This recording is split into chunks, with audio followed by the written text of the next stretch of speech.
आज जो है मुख्यमंत्री आपदा प्रबंधन कार्यक्रम के तहत मार्च माह का सेकेंड सुरक्षित शनिवार है, जिसमें आपका विषय है चक्रवाती तूफान, आंधी से खतरे और इससे बचाव, है ना। अगर हम पढ़ते हैं तो हम अपने जीवन को कैसे बढ़िया रखेंगे, साथ साथ अपने समाज परिवार को कैसे हम व्यवस्था रखेंगे, इसके लिए हमें जानकारी जरूरी है। प्राकृतिक आपदा जो होती है, उस आपदा को हम रोक नहीं सकते, जानकारी आपके साथ है तो आप खतरा को कम कर सकते हैं। इसको अच्छा से हमको समझना है और साथ साथ अपने परिवार और आसपास के लोग को भी इसके बारे में समझाना। सरकार का ये उद्देश्य कि जब हमारा बच्चा जान जाएगा कि इस आंधी तूफान से क्या खतरा है और क्या क्या नुकसान होता है, उसको हम कैसे रोक सकते हैं। तो इसके पढ़ने के पहले हम बचाव बताएंगे कि आंधी से बचाव कैसे करेंगे, तूफान से बचाव कैसे करेंगे और ये कैसे होता है। तो आप लोग अपनी कक्षा में पढ़े हैं, यहाँ 6, 7 और 5 के बच्चे बैठे हुए हैं ना। तो आप देखिए 5 क्लास में पर्यावरण और हम में पढ़े हैं ना, हवा का खेल। हवा का क्या क्या खेल है। हवा कहाँ रहता है? हवा कहाँ रहता है? खाली जगह में रहता है। हवा कहाँ रहता है? सभी जगह रहता है। हवा को तो हम देख नहीं ना सकते हैं, नहीं देखते हैं। तो हवा को हम लोग कैसे अनुभव करते हैं? महसूस करते हैं ना। हवा क्या है, पवन क्या है, आंधी क्या है, तूफान क्या है, इसके बारे में हम लोग देखिए एक प्रयोग से पहले आपको समझाते हैं। आप बोले कि हवा खाली जगह रहता है। हवा कहाँ रहता है? खाली जगह। गिलास खाली है कि भरा हुआ है? खाली है। देखिए अब गिलास को हम पानी में डुबाएंगे तो देखिए भरा हुआ गिलास रहेगा, तब तो इसमें फैन से नहीं ना कुछ भर सकते हैं। भरा हुआ चीज को हम भर सकते हैं, खाली चीज को न भर सकते हैं। अब देखिए इसको हम देखते हैं, देखिए इसमें वो कागज हम लगा दिए हैं, ठीक है, लगा देने, खाली है ना। अब देखिए इसको हम पानी में डाल रहे हैं ना।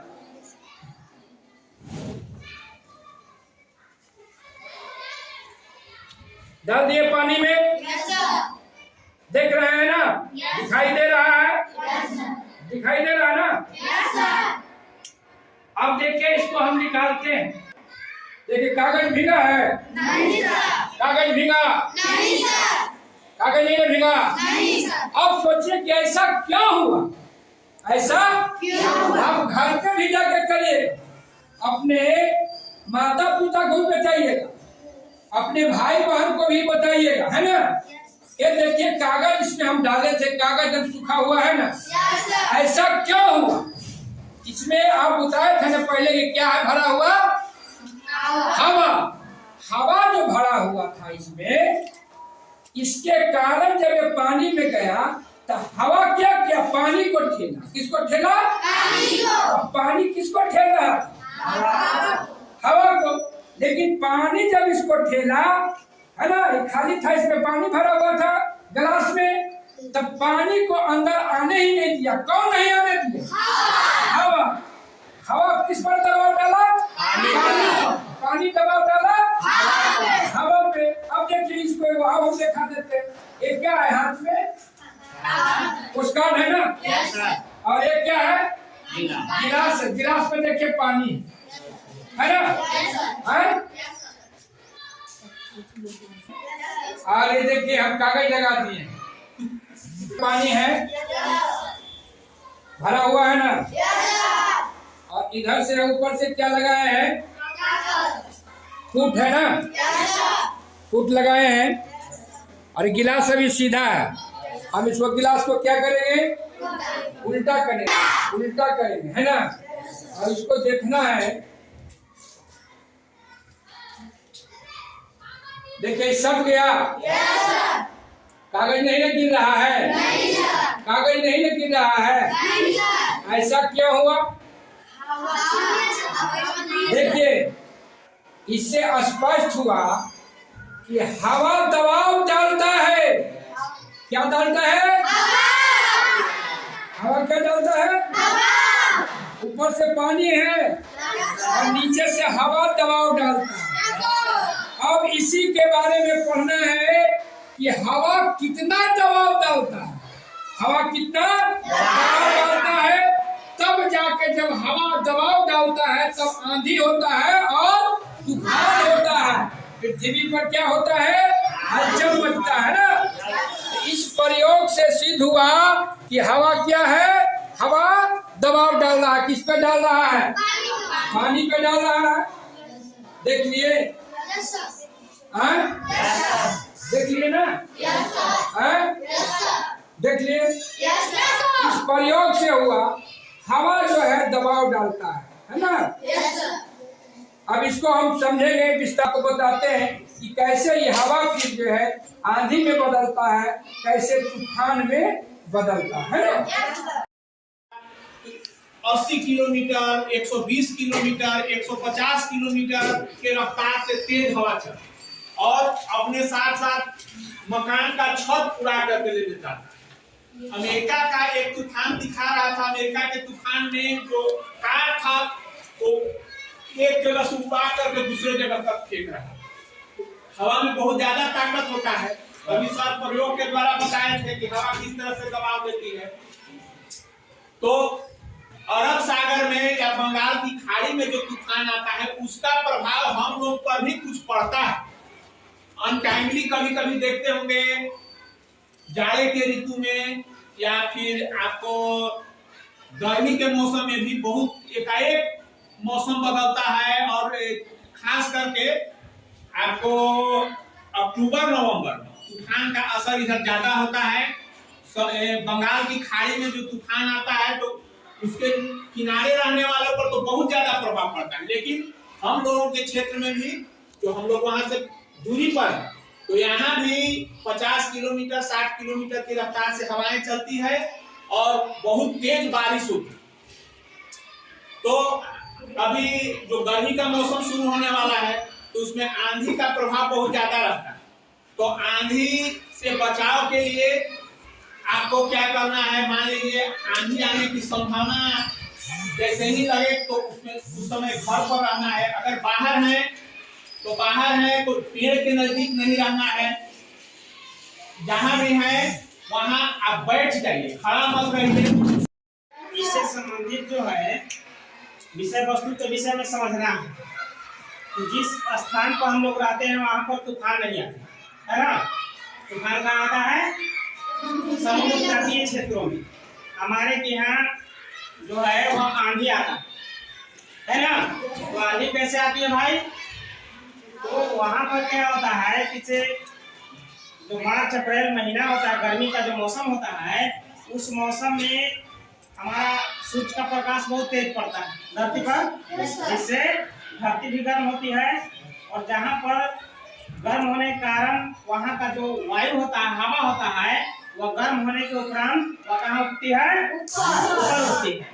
ऊपर जब उठ जाती है तो वहाँ का स्थान जो होता है हवा से रहित हो जाता है। वहाँ हवा नहीं रहता है और चारों बगल क्या होते हैं? हवा होते हैं।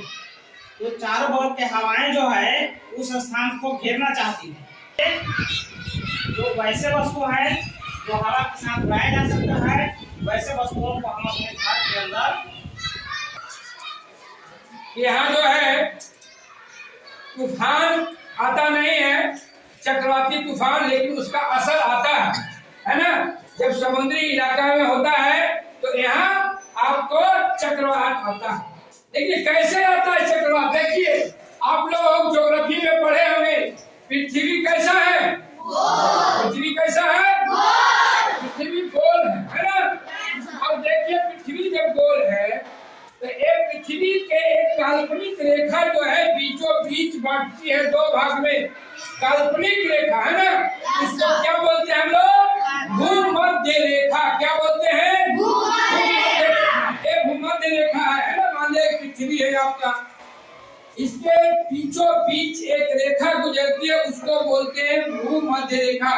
मतलब पृथ्वी के दो भाग में बांटता, ऊपर और नीचे है ना। तो मान लीजिए भूमध्य रेखा है ना, इसके बाद कर्क रेखा है और मकर रेखा है ना।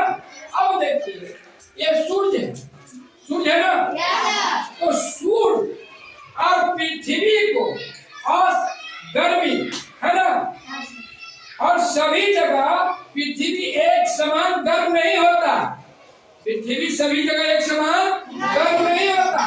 उसी का खेला यह है आंधी और तूफान। जहाँ पे सूर्य का रोशनी जो है सबसे ज्यादा कहाँ पड़ता है, भूमध्य रेखा पर पड़ता है। भूमध्य रेखा पे सबसे ज्यादा गर्मी पड़ता है, तो यहाँ का हवा क्या होता है, गर्म हो गया। क्या हो गया, हवा। तब जब गर्म होगा हवा, तो आप पढ़े हैं ना पचमा में और 7वां क्लास में कि हवा गर्म होता है तो ऊपर उठता है। जैसी हवा इस स्थान से गर्म होकर हटता है, तो उसके स्थान लेने के लिए कौन आ जाता है, ठंडा हवा। तो ठंडा हवा कहाँ से आएगा, समुद्र की तरफ से आएगा, है ना। तो समुद्र की तरफ से जो हवा लाएगा, तो अपने साथ तेजी से हवा लाएगा और साथ साथ उसमें पानी लाता है। क्या लाता है, पानी। और वही जब आता है तो वही हो जाता है तूफान। क्या हो जाता है, चक्रवाती तूफान, है ना। अब कहता है कि जब चक्रवाती तूफान आता है तो आप कौन से सावधानी बरतेंगे। तो आप तो समुद्री इलाके में नहीं है, आप मैदानी क्षेत्र में न है। यहाँ आंधी से प्रभावित होता है ना कि चक्रवात से, वो आपका होता है। भारत की चौहदी आप लोग जानते हैं ना, पर्वत है उत्तर में, दक्षिण में हिंद महासागर है ना, समुद्र है ना। जब समुद्र में तब धरती क्या होता है कि पहले गर्म हो जाता है, धरती गर्म हो जाता है और समुद्र तेजी से गर्म होता है। लेकिन जब अधिक आपको पढ़ता है, देखिए 7वां इसमें पढ़ना है कि समुद्री इलाका, समुद्री जमीन और स्थलीय जमीन भी पढ़ना है ना विस्तार से, कि कैसे समुद्री जमीन आता है और कैसे स्थलीय जमीन आता है ना। तो पृथ्वी क्या होता है कि जल्दी गर्म होता है, समुद्र क्या होता है तेजी से गर्म होता है ना। वहाँ का वातावरण क्या हुआ, ठंडा रहता है। धरती का वातावरण क्या हो गया, गर्म। धरती का जो गर्म हो गया तो इसकी हवा जाएगा किधर, समुद्र की तरफ, और समुद्र की हवा किधर है, इधर आएगा। तो अपने साथ कुछ चक्रवात तूफान जब पूरा गर्म होता है तो एकाएक क्या होगा, धरती जब गर्म होगा तो वायु दाब कम हो जाएगा। जो अभी प्रयोग दिखा रहे थे, वायु का दाब क्या हो जाएगा, कम हो जाएगा, प्रेशर कम न पड़ेगा। जैसे अभी यहाँ तो गिलास से देखें तो ये क्या था, हवा दबाव डाल रही थी किस पर, ये पानी पे, है ना, इसीलिए कूट नहीं न गिर रहा था। तो जैसे ये हवा विरल होता है, हवा हल्का हुआ तो जगह को खाली किया। अब इस खाली जगह को भरने के लिए तेजी से आपको आएगा ठंडा हवा। जब आएगा तेजी से आएगा जगह, जैसे देखिए आप लोग यहाँ इतना आदमी बैठल है ना, 10-20 आदमी, जब देखिएगा इसको खाली करिएगा, एकाएक उठिएगा तो क्या होगा, आपस में टकराव होगा कि नहीं होगा, माथा तो फूट जाएगा ना आप लोग को। इससे भी हर में उठिएगा, भागना शुरू करिएगा, सब क्या होगा, आपका माथा फूट जाएगा। और उससे क्या होता है कि जब हवा अधिक तूफान आता है तो आपको बड़े पैमाने पर यहाँ क्षति पहुंचाता है, जिसमें मकान गिर जाएगा, छप्पर उड़ा लेगा, है ना। इससे बचाव का क्या है, अगर चक्रवाती तूफान है, अगर समुद्री इलाके में आप रहते हैं तो अगर देखिए अभी रेडियो सुनते हैं ना, टीवी सुनते हैं, अब जो है वैज्ञानिक जो है पूर्व अनुमान करता है कि आज जो है अमुक तारीख को आपको आंधी तूफान आएगा, अमुक तारीख को चक्रवात आएगा। तो ऐसी स्थिति में क्या करना है कि हम शिक्षित नागरिक हैं, तो अपना बचाव में क्या करना है, सावधानी बरतना है। क्या बरतना है, सावधानी। समुद्री इलाके में जो लोग रहते हैं, नाविक को कहता है कि नाव लेके समुद्र में नहीं जाना है। आप सर बताएं अभी कि अगर आंधी तूफान आता है, पेड़ के नजदीक नहीं रहिए, बिजली के खंभे भी नहीं रहिए। ये सब क्या है, मकान अगर हल्का है, कमजोर मकान है, छप्पर का मकान है, तो वहाँ नहीं रहेगी, तो साथ ही साथ उसको उड़ा लेगा। काफी शक्ति होता है हवा में, काफी शक्ति होता है ना। देखिएगा पवन चक्की भी आप लोग को पढ़ना था, पवन चक्की से। पहले क्या था, पवन चक्की कुआं से पानी निकालता था, हवा से चलता था, है ना, वैकल्पिक ऊर्जा था, ठीक ना। अब करना क्या है, ऐसी स्थिति अगर है आंधी तूफान का, तो अब क्या करना, अगर वैज्ञानिक कह दिया, मौसम वैज्ञानिक की हवा आंधी तूफान आने वाला, तो बचाव तो करना, साथ साथ अपने सुरक्षा के लिए खाने का सामान, खाने का वस्तु भी कहाँ रख लेना, घर पे इकट्ठा करके रख लेना है ना। दवा दारू भी कुछ जो है फर्स्ट एड का सामान भी कहाँ रखना है, घर पे रखना है, ताकि आप तो अगर घर से बाहर नहीं जा सकते हैं इसलिए कि मौसम तो खराब है ना, तो खराब मौसम में आप घर से बाहर निकलिएगा, नहीं निकलना है ना, दूसरों को निकलना देना। अगर इसी बीच अगर 2-3-4 दिन तक मौसम खराब रहेगा, 2-3-4 दिन तक मौसम खराब रहेगा, तो आपको घर में खाने वाला सामान कम लगा, तो आप तो भूखे नहीं रह सकते। तो करना क्या है, अगर आंधी तूफान आने का अनुमान वैज्ञानिक बताते हैं, मौसम वैज्ञानिक, तो आपको अलर्ट हो जाना है, आपको अपने आप को सावधान कर लेना है कि हमको इससे बचना है। और जब तक आप नहीं सोचिएगा, आप पढ़िएगा, तो कल बड़ा आदमी बनिएगा, तब ना आप जाके समझाइएगा समाज और परिवार को। पढ़ने का उद्देश्य क्या होता है, अपना, पढ़ने का उद्देश्य अपना, साथ साथ आपको परिवार के, तब समाज को, तब राष्ट्र को, है ना। इसलिए कि आपको यहाँ तक लाने में, हमको यहाँ तक लाने में समाज का भी योगदान है ना। हम जो बड़े बड़े कॉलेज में पढ़े हैं, तो हमको कॉलेज में तो समाज का भी पैसा लगा हुआ है ना, सरकार जो सरकारी है उसमें किसका पैसा, समाज का। इसलिए हमें यह एक विद्यार्थी के नाते, एक शिक्षित नागरिक के साथ यह सोचना है कि एक प्राकृतिक आपदा से हमें भी बचना है और अपने लोगों को भी बचाना है। इसी बात के साथ आज सुरक्षित शनिवार का जो गतिविधि है उसको हम लोग समाप्त करते हैं, लेकिन इसको पूरी तरह से अपने जीवन में उतारना है। सावधानी ही बचाव है, जानकारी ही बचाव है ना। अगर सावधानियां नहीं बरतते हैं तो आप जो है अधिक से अधिक जान माल की क्षति हो जाएगी। सावधानी बरतिएगा, जान माल की क्षति नहीं होगा। इसी बात के साथ समाप्त। चलिए।